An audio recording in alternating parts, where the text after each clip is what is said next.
Hello, everyone, and thank you for joining me on episode 5 of Flash Knockdown, the show that engages with people of the combat sports worlds. I'm pleased to welcome as my guest and representing MMA, the fighting pride of Colwyn Bay, Kyle Jones. How are you, Kyle? I'm good. How are you? Awesome, my man. How was your day? Yeah, same old, same old. I'm off work today, so just been relaxing all day, pretty much. Waiting for this, pretty much. What Good, about good. you? Pretty much the same as well. Yeah, Funny that, eh? yeah. It's like it was planned. Yeah, exactly. So there's something missing from that announcement I just made. A nickname. A nickname. You've had 5 fights, three of Yeah. which have been closed within the distance. I think it's about time. I I think the nickname's something that other people give you, so I've just been kind of letting it go. I've had a few, but they've never stuck. Like no one's really ever repeated them. Like they've always just kind of faded off, and they've never stuck with me. So All I'm sure right. one will stick eventually. All right. So let's make Flash Knockdown history and ask that the next time you fight, I want to hear the MC announce you with a nickname, and that Okay. nickname will be the natural born killer. How's that I'll one sounding? I do like that. It's quite fitting as well. I It like that fits. one. It fits. Yeah, It's the fact that I'll I'll do it, and then if people start saying it and it sticks, then we'll keep it going. When I've been younger, I've yeah. always been very sporty and athletic, and I wasn't always athletic, and I wasn't always strong. Like I used to be quite skinny, and I played football, and I was quite skinny, like I was quite fast and stuff. Like it's kind of natural, but there's a lot of hard work that goes into it, like a lot of hard work. Like we train a lot and we all train hard. And my head coach, puts us through the ringer, and he's a great coach. Like it is natural. It's natural that I've like picked it up, but Yeah. it's nothing but hard work, really. Of course, of course. I like that nickname though. But but we can't call you Kyle Hard Worker Jones, can we? No, it doesn't have a ring to it. It doesn't have any ring to it. So so No. so Kyle, the natural born killer Jones. That's the one. Yeah, Yeah. I Perfect. like it. I like it. Excellent. I can't. I'll have it in my next fight. That's what I'm saying. I Yeah, can't wait yeah. until you fight again. Oh, I don't know when I could be fighting again next now with That's all okay. this virus and stuff going on. But I'll Sure. I'll I'll use it for my next one. Excellent. Oh, brilliant. We're making Flash Knockdown history. We Amazing. are. Love it. Love it. I could carry it on So for years now. you can indeed. Yeah. So, Kyle, before we look at your Flash choices, could you just give the viewers a little overview around your MMA career, the gym you represent, and how people can find you and your work online, please? Okay, well, Kyle Jones. I represent HAMMA North Wales in Colwyn Bay. My head coach is Ozzy Thomas. And imagine people in the MMA community already know who Ozzy is. He's obviously represented Colwyn Bay, North Wales, the UK. He's been all over the world and stuff like that. And I'm 26 years old. I've had 5 fights in about 2 years. I think it's about 2 years today, nearly. Like I think my first fight was June two Yeah, years ago, and yeah, I've had two fights with it that went to the decision. I've finished the last three, and yeah, that's that's right.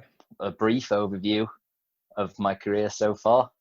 I Perfect. fought some tough guys. But, You have indeed. You have indeed. And how can the people find you online, yeah. Kyle? I have my Instagram is Kyle Anthony Jones. There's no H. Everyone always gets confused with my middle name, thinking it's Anthony, and they spell it with a H, and they can never. And so if they're spelling it wrong, they won't find me. There's no H in Anthony. It's just Kyle Anthony Jones on Insta, and obviously I have Facebook as well, which is just Kyle Jones. And Sure. I don't have other many other social medias. Sure. Perfect. All right. So, Kyle, are you ready for your flash choices? I am. You are. Okay. So, for anyone Yeah. not familiar, this is the part of the show, Kyle, where I will ask you 10 questions Okay. with two possible answers, and you choose the one that best suits you in a flash. Got it? Okay. Fantastic. So, Oh, number one, then, Kyle, cat or dog? cat. I have a cat on my lap right now. Ha ha ha, lovely. Clean and jerk or jerk chicken? Clean jerk. Roy Jones or John Jones? John Jones. Easy E or Tupac? Tupac. One of my favorite artists of all time. Lion or fox? I'm not sure. I'd have to go with the lion just because the lion would win between both of them.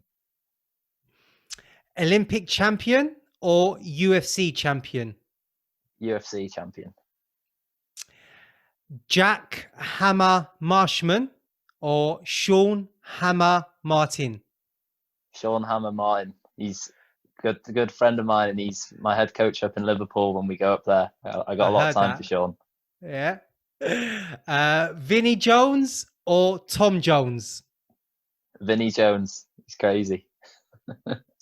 Two more. Kyle Lowry of the Toronto Raptors or Kyle Broflovsky from South Park?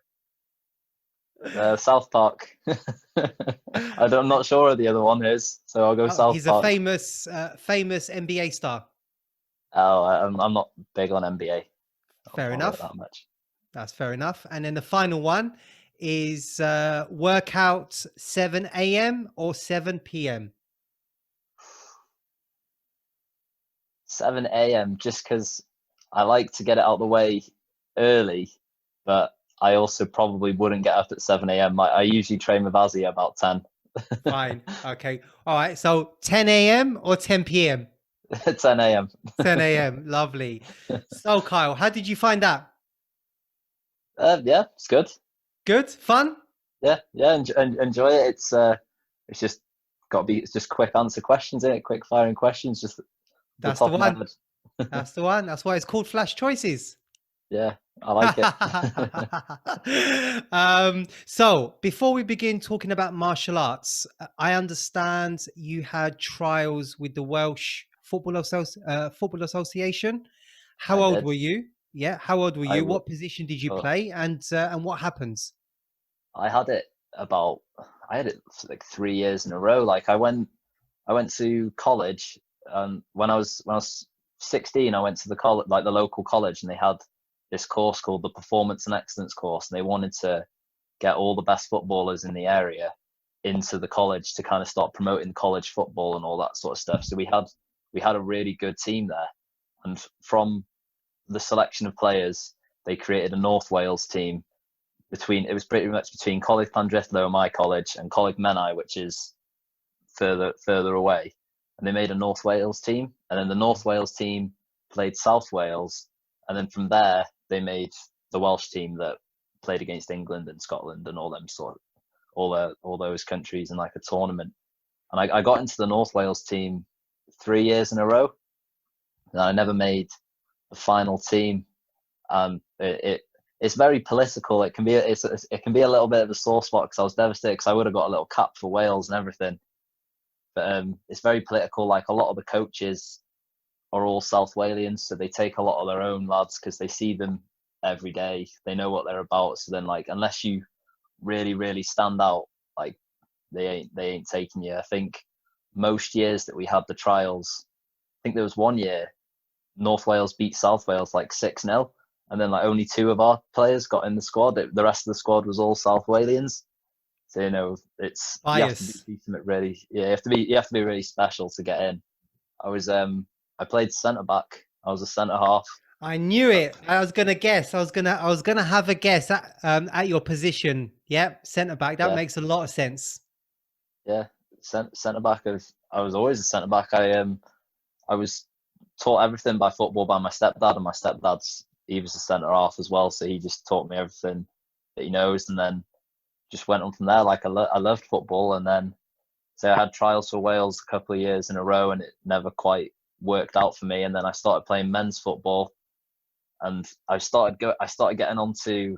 I was getting into like some all right teams, but I was always on the bench, and I was people. It was always like it's quite cliquey in North Wales, and like I was struggling to get into the team because I wasn't going for pints with the manager and stuff like that, and it started getting to me, started annoying me, and like we'd start getting let down by people on the team because they were all going out and getting drunk and stuff like that. And that's when I started pushing more towards individual sports because I knew I could rely on myself. I wouldn't have to rely on other people, which is eventually what led me to mixed martial arts because I like doing sports on my own. Like I know how much work I put in, and I don't have to rely on anyone else to put in work as well.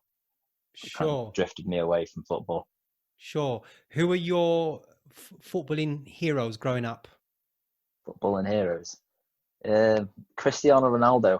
I love Cristiano Ronaldo. I still love him to today. He's completely different position and stuff, but I loved his confidence and how much he believed in himself, and it made, I don't know, it was inspiring to see how much his confidence was. Everyone say he's arrogant, but I thought I loved his confidence. Yeah, of course, yes. And I also understand that you competed in weightlifting. I did. Just after when I started drifting away from football, I was Yes. going more towards individual sports. Like when I was really putting in work with my football, and I was trying to get really fit, trying to get really strong. I went to this local gym and they do weightlifting there. I started doing weightlifting and I really started to enjoy it. So I started like really putting lots of effort into my weightlifting. And I think that's where the real change started coming in was where same before, like I'm not really a natural born killer. Like I was really skinny, like not really in great shape, but I think I put like 4 or 5 years into weightlifting, and like it completely like transformed like my body pretty much and my mindset and everything. Like I actually started getting some muscle and started getting explosive power and stuff like that. And the weightlifting was really the base that gave me like quite a good start in mixed martial arts. Right. Weightlifting's So hard. very hard, very hard. So Yeah. how old were you when you first took up weightlifting? Ooh, 17. About 17. 17. Yeah. 17, right. Did that for maybe 5 years. I competed at the Welsh Championships, and I've competed at the British. Probably the best competition that I went to that I did well in I did okay in it was the British under 23s, because you in weightlifting you're not allowed to, you can't just enter any competition. Like you have to lift a certain amount to hit that competition. And I qualified for the British under 23s, and in my weight category I think there was only like nine other people who were under 23 who actually made it to the British under 23s. So that was probably one of the best things that I achieved in weightlifting. I think I didn't get a medal or anything. I think I came like sixth, but I still got to like roughly the top 10 in the under Exactly. 23s. Exactly. That's still very impressive. So how has both of those disciplines, football and weightlifting, helped you in mixed martial arts? I think the weightlifting helped me more so than the football. I imagine the football's helped a lot, like with footwork and fitness and all that sort of stuff. But I think like my power and my like base of strength has all come from weightlifting. Like I was when I started doing mixed martial arts. Like I didn't really have any intention of fighting. Really, I did some bits with Azzy, and then we started doing some wrestling, and I kind of like, I guess, naturally started to be quite good at the wrestling because I had strong, like powerful hips, and I had a strong core, and like people were struggling to take me down, and I'd never even done any wrestling before, and I was managing to take people down. So I think the base of my mixed martial arts is mainly from weightlifting, I think, and probably I got a bit of a tank and fitness behind me because of the years and years of doing lots of cardio training and stuff like that for football. So they kind of like complement each other to go into mixed martial arts. A weird combination, but somehow they've worked. Yeah. And what was your first recollection of martial arts? Like fighting or just No, anything. just martial arts in general. Yes. I seen some boxing fights and stuff when I was younger, but I was never really like super into it. But I remember years ago I used to go to my mate's house a lot, and we both loved the movie Never Back Down. Have you seen it? I have not. No. Oh, you need to watch that. It's a really good movie. It's about mixed martial arts, and it's just like a little cheesy American movie about some high school kid, and he gets into mixed martial arts and wants to fight the top mixed martial arts kid. It's a really good movie. But me and him used to love that, and like I always kind of like after seeing that movie, like I always kind of loved the idea of doing MMA because say it's all MMA. They do jiu-jitsu and everything in it. Like it's a really good movie. So I say that's probably like one of my first experiences of like mixed martial arts as it is today. Okay. And outside of football, who were your influences and heroes growing up, and how did that influence help you in later life? Influences growing up. Don't know. Like I had some coaches and stuff. Like my stepdad was probably a big influence for Sure. me because he started coaching me football from when I was about like 4 years old, Hmm. something like that. Like, and he coached me all the way up in football until I was about 16, and like he just kind of drilled in me that like the hard work and the work ethic to just just keep practicing and stuff. Like he always used to tell me like just go in the front garden and stuff and just practice my kick ups and stuff like that. So like just keep working and keep putting in. Like he was probably one of my bigger influences to pursue sports and like keep going for sports because he was always like he wasn't pushing me, but he was always supporting me to do all my sports and driving me around places and stuff when I had these trials for Wales and stuff like that. Like my stepdad would be like taking me there and like coming to watch and all that sort of stuff. So growing up, I'd probably say my mum and my stepdad probably my biggest influences. Like I just want to keep going and make them proud of me and all that stuff. Good. So you went from football to weightlifting to martial arts. Yeah, Explain. I don't know. Like they all kind of just blended into each other. I say I started doing weightlifting to make my football better, and then I enjoyed weightlifting more, and then I started hitting a bit of a plateau in weightlifting where it just wasn't exciting anymore. Like when I first started doing it, I'd get on the platform in front of like a little audience and stuff, and I'd have adrenaline, and that adrenaline stopped going. It started Mm, going, and I was like, it's not exciting anymore. And then I wanted to just mix up my training a bit, and I started doing just general fitness with Azzy, my coach, and then yeah, it just snowballed into there, and I started trying a bit of jiu-jitsu with Harry, who you've had on the show. Harry, I remember that one of the first times I ever rolled with Harry, and he is really strong, like really strong. Like he's only a bantamweight, and I'm a lightweight, and I'm telling you, like he is strong. And yeah, I started doing some jiu-jitsu with Harry, started doing some wrestling and stuff with Harry, and then it's just snowballed from there. Like, and I've just loved it. good. And how would you say martial arts or MMA has positively impacted your life? My self-belief, 100%. Like, I think one of the reasons that maybe I didn't make it in football is that I didn't believe in myself as much as I should have. Like, I used to think, like, if there was like a really high level coach, I used to be think like, oh, if he believed in me, then like I must be good. But now, like, obviously, I know I don't have to hear anything off anybody. Like, I just tell it to myself. Like, if I believe in myself more than ever because of martial arts, and that's probably the biggest thing. maybe inspiring people as well. Like there's been a few people come to the gym because I put on some weight when I was a weightlifter, like, because it's all just about like eating and getting big and getting strong, and I was in quite bad shape. I didn't think I was, but I was. And then Ozzy put up like a before and after picture of me as a martial artist and me as a weightlifter, and I lost a lot of weight. And some people were like inspired by my weight loss. So if I can, it's nice to inspire people as well. No, it is. It is. So, what made you want to compete, and how did you determine that you were ready for competition? Because I believe you started only 3 months after the initial training. Is that right? Yeah. So I started doing some general fitness with Ozzy about September time, but I was still weightlifting at that time because I did a weightlifting competition in the December, and after Christmas, around February time, I started really getting more and more into MMA, and I started doing Mm-hmm.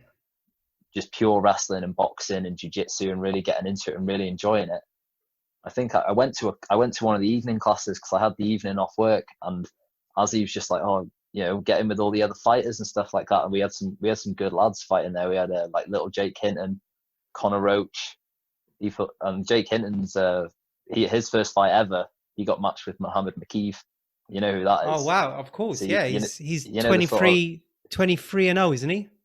yeah. And little Jake, he had so much talent that, and he got matched with Mohammed McKeeve. Like, when they think that's a good fight. So, and I went into that class, and we were doing like loads of shark tanks and stuff. And I started taking everyone down, and people couldn't get me down. And as he was like, "You should fight," I was like, See, natural. "Really?" I You was like, see? "Really?" I didn't believe it at first, and then I just kept doing it. And I went to like an open mat event, and I was terrified because I had no idea what fighting was like, really. And I went to an open mat event, and then one of the local gyms was like, "Oh, does your lad want to fight my lad?" And I felt like I couldn't say no. I was like, I'm not scared, so I got to say yes. And then Bring it on. yeah, we had a fight 3 months later. Right. So, I mean, we've mentioned him a few times. How good is it having someone with the experience and know-how like Azzy Thomas as your head coach? Uh, it's you can't really put it into words how effective everything is. Like near enough every single fight that I've had, as he said to me, if you do this, you'll beat him, and he's not been wrong Wow. once. He's not been wrong once. Like, I Wow. think I fought Gethin in Carnarvon. He said to me, he's going to get tired trying to take you down, and then you're going to finish him. And he literally was exactly right. He said the same He about did. Raphael. He said when I fought Raphael, he said Raphael is powerful, he's explosive, he's in great shape. But that sort of power doesn't transition into the later rounds. So he's going to wait, like, let him tire himself out and then finish him in the third. And he's been right every time. And that's exactly what happened. Yeah, his fight IQ is incredible. So, like, and the more fights that he's just been right, the more confidence and belief that I have in everything that he says. Like, he could tell me to, do like a spinning wheel kick capoeira thingy and said it'll work, and I'll do it. I'll just keep doing it because I believe it works. That's the kind of relationship you need to have with your head coach. One Yeah, that's just built on trust. yeah, definitely. And I trust Azzy, and he's a he's a good role model, and he's been where I want to go. So Yeah. he knows the path that I The need to journey. take.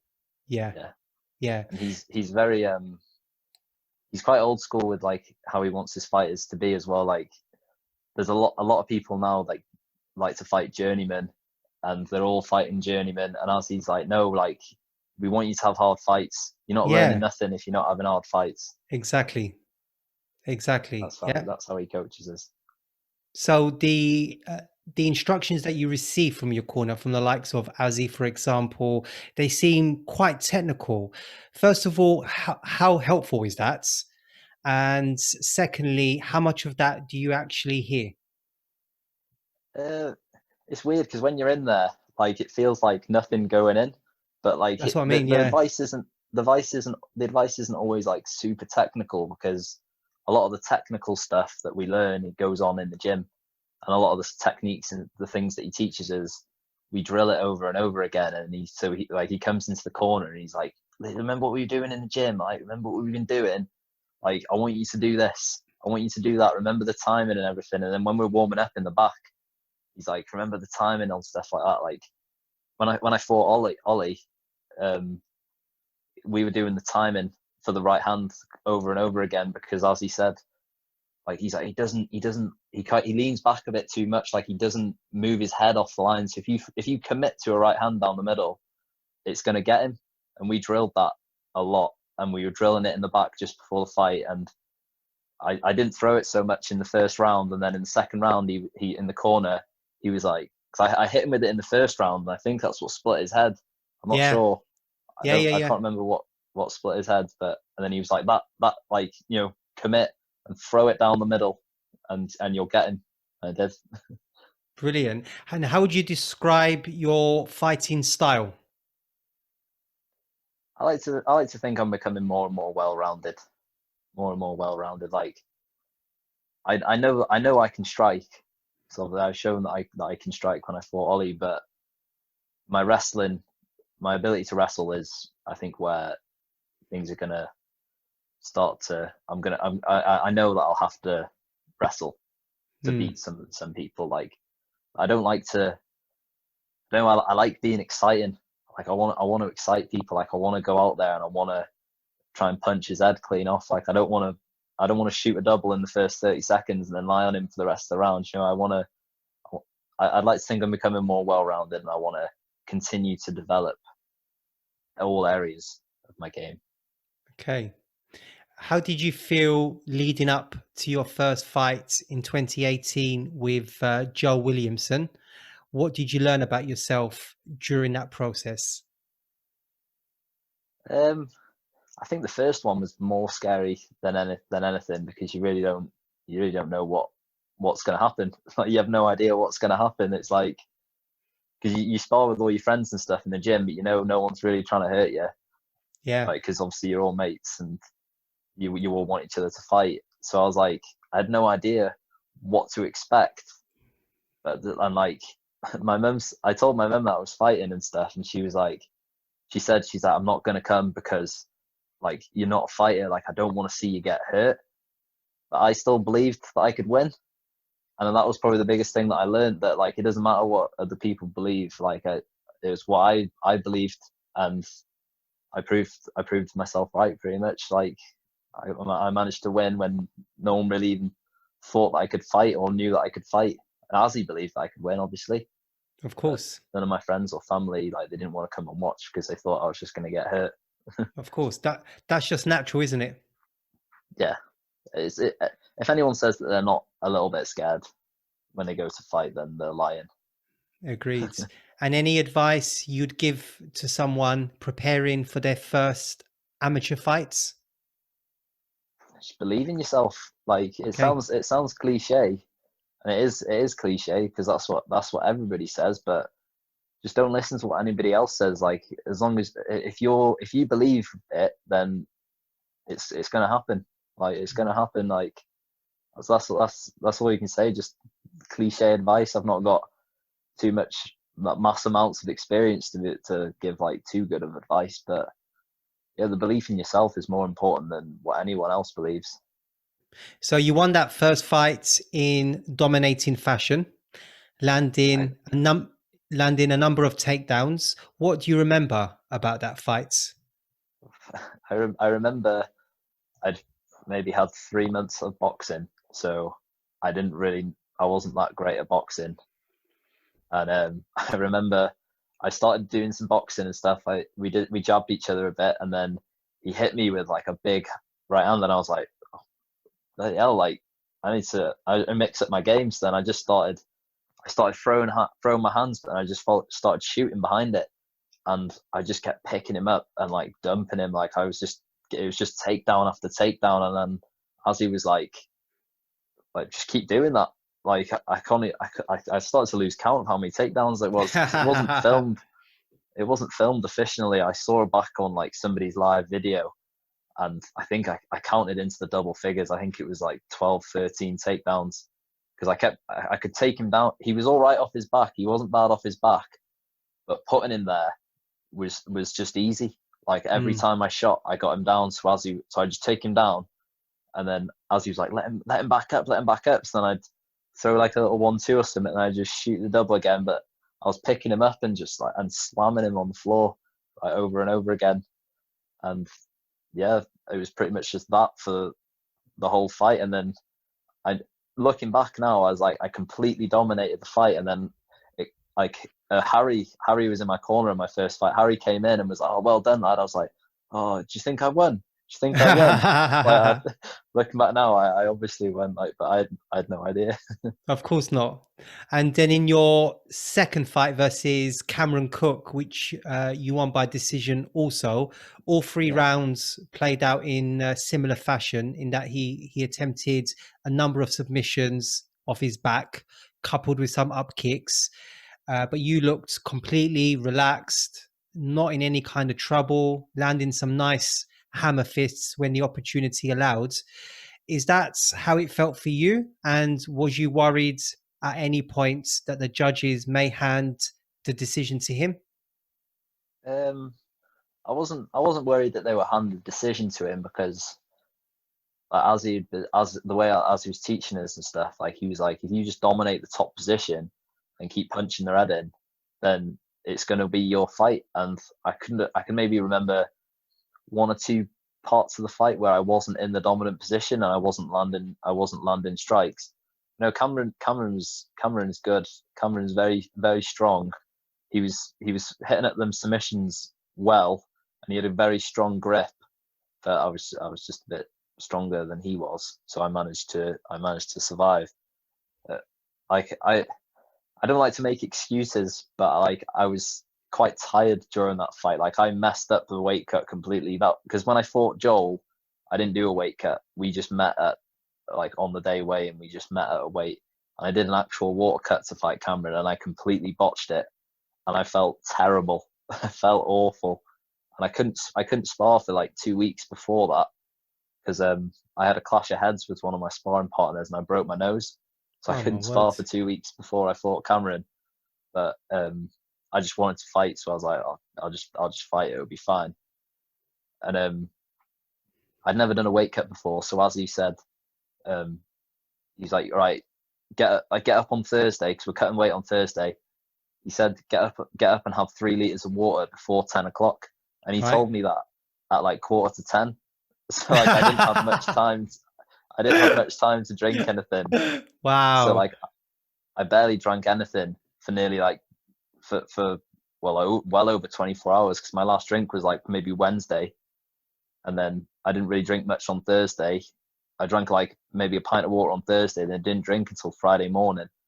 My weight cut went completely to pot, and yeah, I just felt like I just got tired like that, like, and so I was just taking him down, just dominating the position, because I didn't have anything left. I was knackered. Okay, and how has subsequent weight cuts been? Much better. Yeah. Better, yeah. I learned a lot from that cut, and I've just been perfecting the weight cut every time to make sure I'm feeling better and better every time.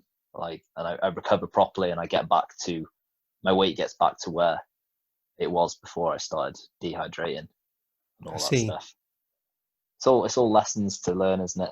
It really is. Yeah, it really is. There's so much to learn, and there's so much to take into account, and that's the reason why you need to have an experienced head coach, as you do, like Azzy Thomas, you know, just providing you with that guidance, because he's been there, done it, worn the t-shirt on multiple occasions, occasions. all around the world. Absolutely. I can't remember how many fights Azzy's had. I know he had, in total, he's got to be around 70 fights, including boxing and mixed martial arts. He's done it a lot. He was meant to fight as recent as March at MMA Mayhem. I believe that fight was cancelled. Yeah, because so he's still competing now. Yeah, he's he had a break for a few years. he had stuff to sort out and all that and he had his business going and all that sort of stuff. And then he fought bare knuckle boxing last year, I think.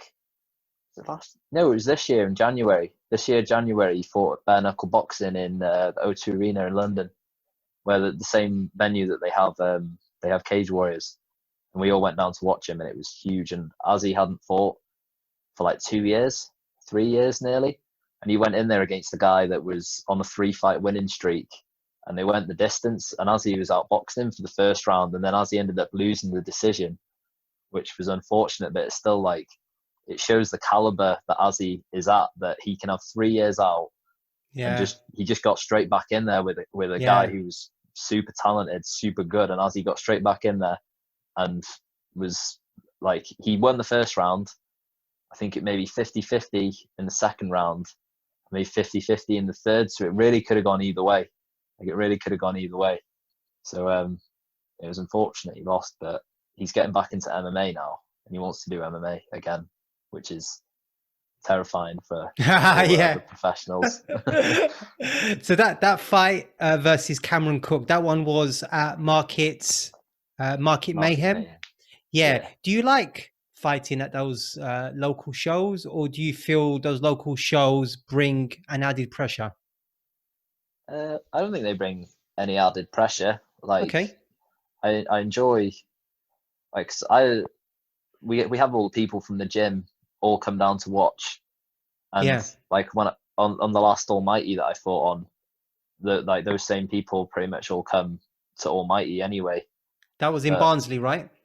In Barnsley, yeah. So, and we had quite a few people come down because there was like six lads from our gym fighting on that show. So it was. I don't feel much different fighting in Carnarvon. It's kind of Carnarvon's kind of not local to us. It is local to me compared to you, because obviously you're in London. But Cameron, I fought Cameron there and I fought Gethin there, and they're both Carnarvon lads. And they fight out of Chris Pritchard's gym, which is in Carnarvon. So we're kind of on enemy territory in Carnarvon. So it's kind of the same, because we're enemy territory in Barnsley as well. So it's all there's no pressure, because I say, like, everyone wants me to lose because I'm fighting a local lad. Fair enough. And then in your full fight, you mentioned at the outset you fought Raphael. Coming out for the second rounds, you came out full of energy, bouncing around more so than I would say in the first rounds. What was that due to? Just getting a feel for him, right. Like seeing what he's like. And I didn't really throw my hands at all in that fight, because I broke my thumb in the fight before, and I'd had an operation on it and everything. So I was like dead scared about breaking my thumb. But the first round, I was just kind of getting a feel for him, and like used a lot of energy in the first round, and he came out a lot slower. And so I just knew, like, I was fresh as a daisy. Like, I felt great. Like, I was like, I'm going to go out there and just start trying to put it on him. But yeah, he was he's good. He's a good fighter, Raphael. He's a good fighter. He's I think he was the All Stars BJJ British champion. He's a talented guy, Raphael, and it did a lot for my confidence, being able to beat somebody like that, because that was my first experience on like a huge show in a big city, because that show was run by John Kavanagh, and it had a 6-figure prize. The winner got a 6-figure contract at Bellator of the main event. So it was crazy being on a really good show like that, and it was good to beat somebody of Raphael's caliber, because he was a debutee, but he's not really a debutee when he's a Brazilian Jiu-Jitsu champion, and he was the NAGA European Junior champion as well, I believe. So it was good to beat somebody of that level. Yeah. And what did you think the score was going into the third rounds? We weren't sure. I had Harry in my corner again. Yeah, and you did. They came out and they just said, like, I can't call this, but he is knackered. He is tired. Like, you have to go out there and you have to dominate this round. you have to dominate this round. So I went out there. I just knew I had to put the pressure on. I knew I knew I had the ability to take him down. So they said, go out there, take him down, and just beat him up because I can't call it. This fight's too close. So that's what I Right. did. Yeah, because it was very obvious through his body language that he was feeling the pace after round two. Yeah. Seeing that, what does that give you as a mental edge? And secondly, what was your gas tank like at that point? I was obviously a bit tired because it's tiring work. It's hard, but I felt I had more rounds in me. I had more Right. rounds in me, 100%. And yeah, my corner, I could just hear them saying like he's tired. He's tired because, and as he said it beforehand, because as he had other commitments, so he couldn't make it to that fight. And as he said that, like you've seen him, he's big, he's strong, he's explosive, he's powerful. He couldn't quite keep that pace for the whole round. Like he's kind of like, I guess he's kind of a bit like a Conor McGregor. Like he'll start fading, but he starts off like boom, explosive. He doesn't finish you in the first round, and things get a bit more difficult for him. It was the third round. I knew I had to go big and completely dominate. And I should have really just done that in the second round because he was still tired in the second round. If I'd have went out at that pace in the second round, I might have got the job done in the second. But we live and we learn. I'm not taking away anything from my performance, but both of us took the fight on 2 weeks' notice. Both of us. Like I had no fights planned, nothing planned. He had nothing planned. That's why we fought at 73 kilos, because we're both 70-kilo Catch weight, fighters, but yeah. neither of us could make 73 in such short time. And I think he said, put on his post or something, that he had to cut a lot of weight to make that. It's like, well, so did I, but we both had to we both took it on 2 weeks' notice. But I think that did Sure. worse for his gas tank than it did for mine. But Well, either I think way, because he has. it's No, I was gonna say either way, he has a very bright future. That is yeah for certain. yeah I've got respect for Raphael because he takes hard fights. I mean, he knew I was a hard fight, and he took it. And he had another fight. He's had another fight, Yeah, he's another lost hard that. fight. He Yeah. lost that, unfortunately. Arguably should have won. I Mm, think he should have won, but mm. he was pretty dominant throughout it. But they changed the rules in MMA now, apparently, where if you're on top but you're not doing anything, you're not winning. But it used to be like that. It used to be if you were in top in the dominant position, you were winning. But yeah, because after Raphael lost to me, any normal person would have just took a fight against the journeymans, get the confidence, get the wins going again. But he just went What's the straight in point? there against another tough Yeah, lad. So I got respect for Raphael. absolutely, absolutely. And it's now, during the amateurs, this is where you sort of ply your trades, Yeah, get all of the experience in before you make it to that professional level. yeah. There's a place. There is a place for journeymen for when people drop out on like 1 day notice. The journeyman will step in and help. But I don't see the point of some. There's some people out there who have only fought journeymen. I'm not going to Does name does names, but nothing there's for some your people career. who no. I'm not naming names, but there's some people out there who are like 6 wins, and they've just cleared out Streets Fight Club of those sort of fighters. They're good. They're great boxers at Streets Fight Club, but everyone obviously knows they don't really try in MMA, do they? Like because they've got other fights to go to, so they want to be.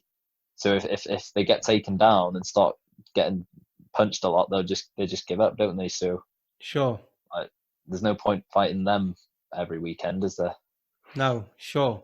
So before we look at your most recent fight, what did you take out of that fight with Rafael? Um, I learned a lot. My weight cut was better than Hmm. previous fights. Like I recovered better because I had to. I still had to cut the same amount of weight pretty much because I was a bit heavier than normal. That's why I said to Azzy, like I'll have to do about 73, 74. Hmm. Um, then I learned. I put up the picture the like, little poster of me and Raphael, and everyone was like, "Oh my god, he looks mean. He He looks looks he scary. looks terrifying." Like Yeah. it's like, and then all of my after I'd fought him and won, all like my mates in work and stuff like that were like, "We didn't think you were gonna win. Like Yeah, because he's showing he his looks guns off as well, scary." isn't he? Yeah, Yeah. yeah, like he looks scary. He looks big and scary, and I was like, I guess I learned from fighting Raphael that like it's how you fight, not how you look. Like he looks scary, and obviously he's talented, but yeah, like there was just, I guess, another occasion where I was one of the only ones that believed that I could win when a lot of people didn't. Just That's all you another one need. of those. That's all you Yeah, need. Just your belief, and that's it. yeah, yeah. Yeah. Good. It's Conor McGregor harps on about it a lot, about his belief in himself is why he did so well. And the more fights that I have, the more I just know that he's right. Confidence grows through work ethic, through seeing what's happening around you, and that's it. I put the work in, and it's paying off, and I truly believe that my work is the correct work. He's right, Yeah. isn't he? Yeah, really, and that's a principle shared by anyone that's successful. It's all about that inner belief. Yeah, definitely, 100%. Good for you. Now on to your most recent fight, and what I believe was your toughest assignment to date, versus Oliver Harriet, who was a 3-1 competitor going into that fight, with Yeah. 2 of his 3 wins coming inside the distance. What did you know about him prior to the fight? Well, we knew he was big. We knew he was Very a big big. guy. It's like 6'1", 6'2". 6'2", yeah. And I originally I had a fight. There was a lad called Aaron Price, and I saw one of his fights, and he puts on a show. Like, he was fun to watch. I think he's like finished 3 of his fights in a row, and he was 3-0, and I was 3-0, and I was like, or 4-0, I think, including Joel. Yeah. I was 4-0. I said to Ray, like, I want to fight him. Like, me and him will have a fight. Like, and he agreed to the fight. And then I think something came up with him, because he doesn't look like the sort of person. Like, I wanted to fight him because I think I've had like 4 people pull out on me now. I was supposed to fight somebody in November, and he pulled out on like 3 days' notice. So I was like, he doesn't look like he's going to pull out. So something came up, but then he had to pull out. And then the weeks went on, and Ray wasn't finding anyone for me to fight. So I was like, "Oh, Ray, I'll do anywhere between 70 and 75 kilos, because I just want to fight. Like, I'm not bothered. Like, I'll do anywhere Love between it. there." And then he found Oliver, and Oliver's a welterweight. So Yeah. and then he made a little bit of a cut down to get to 74, but I was just like, I just wanted to fight. We knew he was bigger than me, but we watched his fights, and he was a strong, dominant wrestler. He liked to take people down and beat them up. But he was a bit stiff on the feet, and he didn't move his head like very well. And as he said, like, right hands down the middle, and he comes in with a lot of, like, as he said as well, he comes in with a lot of leaping shots. Like, he steps in, so we did a lot of the timing of watching his feet. And then when you see his feet coming in, just throw the right hand straight down the middle, and then that's when I caught his head. In the first the round. force is twice as hard when they're also coming into it as well. So yeah, we knew he was big, we knew he was strong, but I knew I could beat him. My next question was, did you feel you were ready to go that step up in level? Yeah, I felt like I was ready. I felt ready for whenever I get matched for a fight, if it's not exciting, and I look at the fight and think, oh, I'm gonna batter him easy. That's easy. I'll batter him. It doesn't get me excited. When I looked at Ollie and I seen his fights, I was like, he's a good fighter. Like, he could beat me. Right. And that's what drives me in the gym to, like, put in so much work. Like, that when things get hard and I feel like quitting, but I know I'm fighting somebody as dangerous as Oliver, like, that's what keeps me going. That's what gets me gets me through all the workouts and all the hard work and all of that sort of stuff, knowing that, you know, this guy can beat me. Right. So now that you won, what does that do for your confidence and self-belief moving forwards? Just more confidence than before. Like, I know now that it doesn't, like, when we originally seen that, like, you know, he's 6'2", he's a welterweight. It was like, oh, he's big. But now it's like, it doesn't matter. It doesn't matter. Like, I know, like, if I can drop welterweights and finish them, then what am I going to do in my own weight category against lightweights? Like, there's not going to be many that are going to hold up to that same shot. There's not going to be many that'll be able to take that as well. I'm doing that to welterweights, so more confidence in the power I have. Yeah, basically anywhere, anyone, anytime. Pretty much. I'm excited for challenges. I like challenges. Yeah, because that was before we look into the fight, that was a title eliminator, right? It was, yeah. Yeah. I think we were 6-1 between us. So Ray said, you know, there's a lot of wins between you, a lot of finishes.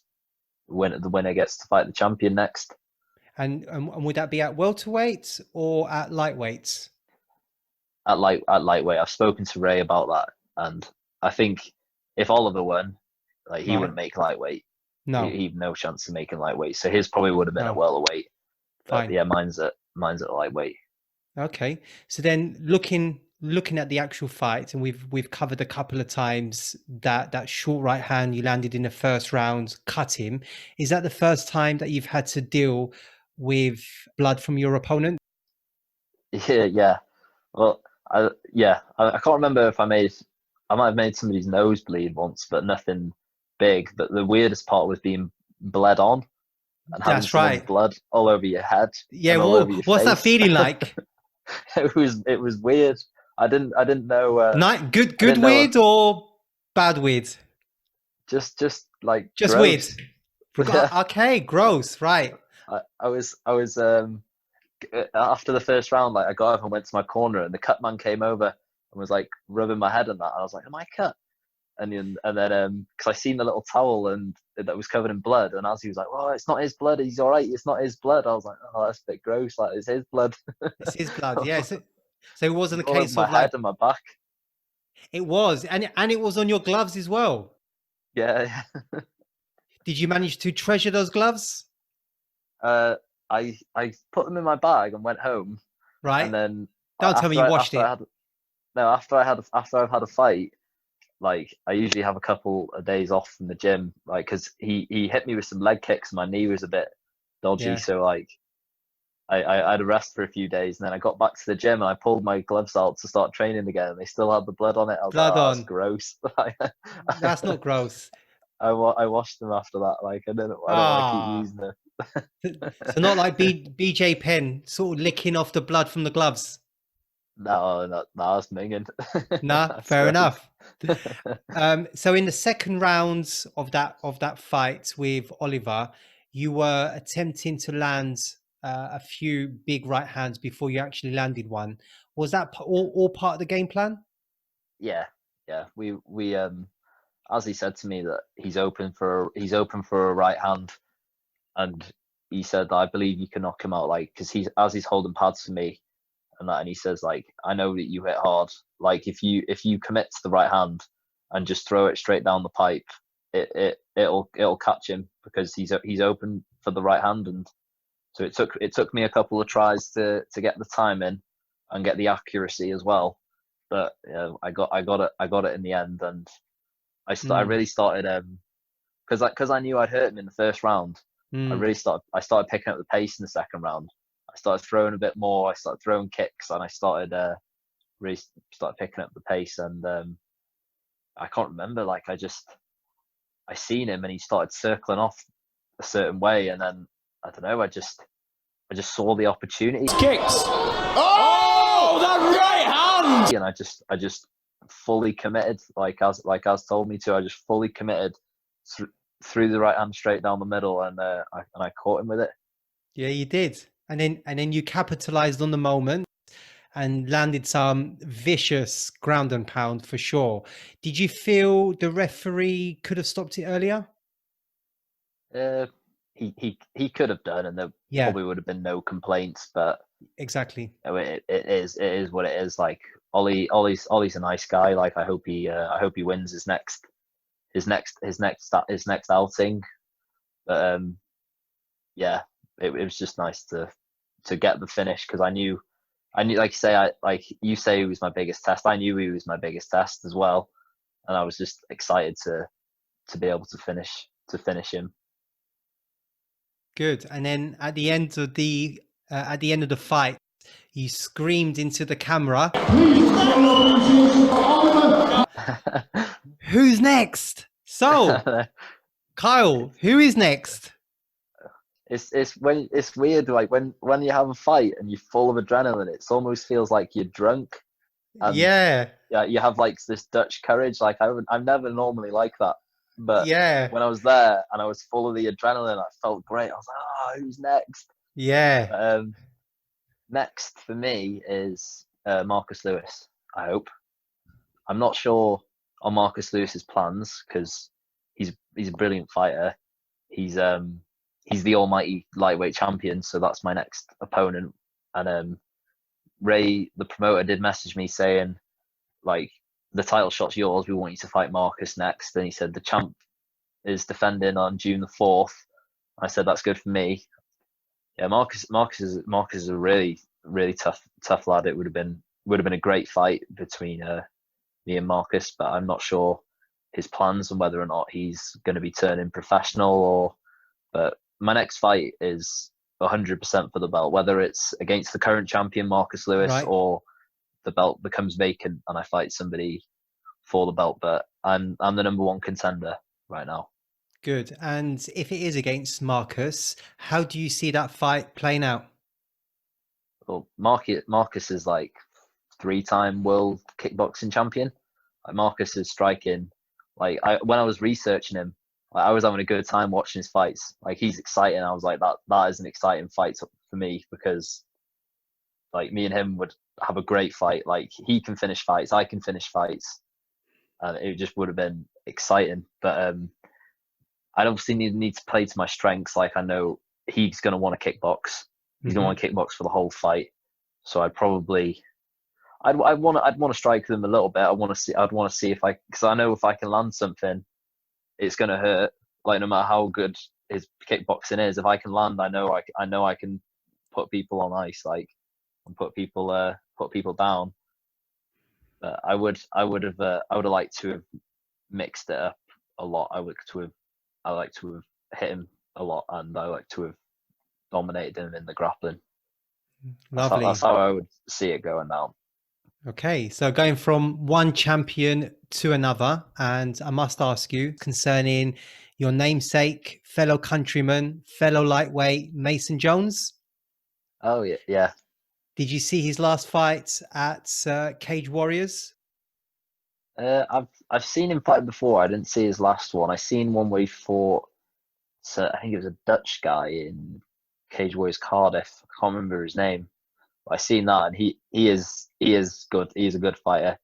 Yeah. But yeah, like when I get more experience and I get more, and I turn professional, like those are the people that I want to fight. Like I don't. So I'm not interested in fighting cans. Like I want to fight the best people. Good.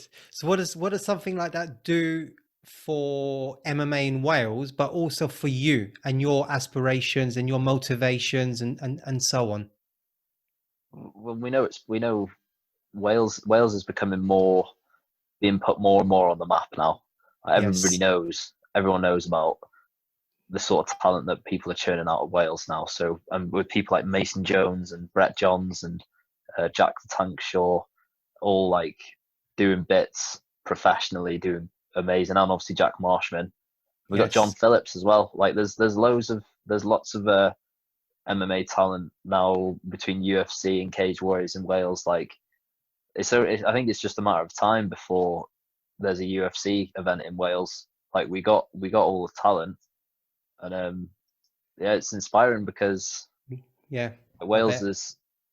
A lot of people just think Wales is a place in England, but now people are starting to realise that it's its own country. Yeah, it's its own country, and it develops good fighters. It's developing It good does. fighters. So Nice. yeah, it's inspiring to see other Welshmen do so well. Good. Brilliant. All right. So we now move into the final part of the show, Kyle. And that's your flash fives. So I will ask you 5 questions, Kyle. And very simply, you give me your best answer. Okay. All right. So the first question then, Kyle, is who would you like to fight, dead or alive? Dead or alive? Dead or alive? Yes. Like, who would I like to fight? Yes. That's a tough question because That's why I'm asking it. Because obviously There's so your many. most favorite fighters are the ones that are so dangerous. It's like I love Mike Tyson, but like, would I want to fight him? Probably not, because he's a heavyweight that just knocks everybody out. Who would I like to fight, dead or alive? Yeah. Maybe I'd like to fight Muhammad Ali, just because Nice answer. of how much you'd learn over a 12-round pasting. Because he wasn't a huge knockout artist, was he? He just completely boxed everyone's head clean off. Like, you'd get a complete boxing masterclass lesson off someone like Muhammad Ali. It'd be crazy. You'd learn so much about boxing. Nice answer. I like that one. Your ideal way to finish an opponent? I'd like to knock them out. Knockout, straight up knockout. KO. I love it. I want to be exciting.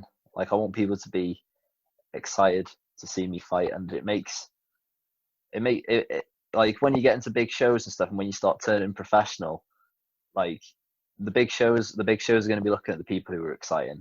So, like, I want to come out and I want to be exciting. Like, I don't want to go out there and, like, go for anything less than just hurt them. Like, that's what I want to do. Like, I want to be fun to watch. I'd want my opponent to do the same. I'd want him to come out and try and knock me clean out. Like, I would just want to be involved in fun fights that people enjoy watching, and I want to win as well, obviously. Of course, that's the name of the game. Which combat sport bout or fight would you have loved to have competed in? I would have loved to have been. Have you seen Lawler versus McDonald 2? That absolute bloodbath. My God, it was an absolute bloodbath. What a brilliant fight! Yeah, that was when Robbie Lawler was the welterweight champion. Yeah, against Rory McDonald, and Rory beating him up for most of the fight, and then Robbie they're just both just covered in blood, and then Robbie manages to get it back in like the 5th round. Like, those. Like, when I say I want, like, exciting fights, those are the sort of fights that I want to be in. I've got goose pimples right now just thinking about that fight. Yeah, that's a great shout.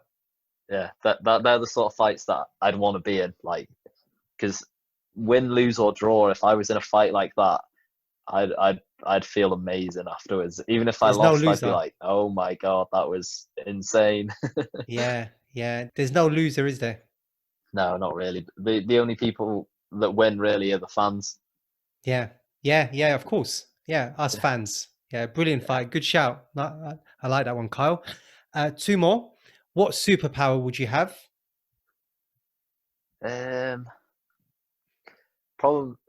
Probably the that guy from the X-Men that can turn his whole body steel. That would probably be pretty useful. That's a good one. That'd be very useful.